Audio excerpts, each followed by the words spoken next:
જય બજરંગબલી। જો તમારે નેચરલ બોડી બનાવવાનો શોખ હોય તો આ ચેનલ ઉપર સબસ્ક્રાઈબ અને લાઈક કરજો। ચલો બાયસેપને એક્સરસાઇઝ કરવાની છે, એ પણ ઘર પર જ કરવાની છે। કેવી રીતે કરશું એ વિડીયો સ્ટાર્ટ કરીએ। મારી પાસે ડમ્બલ્સ છે તો હું ડમ્બલ્સથી એક્સરસાઇઝ કરી, પણ તમારે ડમ્બલ્સ ન હોય તો તમે ઈંટનો સહારો લઈને પણ તમે આવી એક્સરસાઇઝ કરી શકો છો।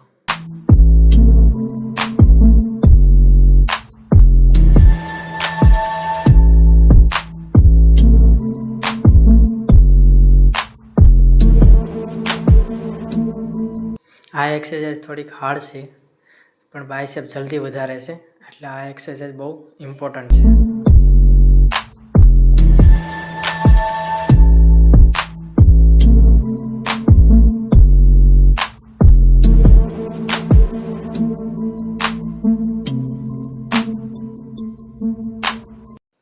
આ એક્સરસાઇઝ કરતી વખતે બાયસેપને તો અસર કરશે, સાથે સાથે ટ્રાયસેપને પણ અસર કરશે।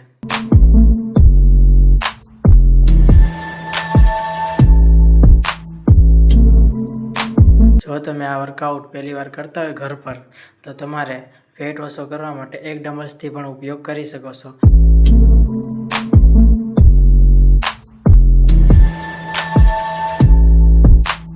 આ એક્સરસાઇઝ મારી ફેવરેટ છે।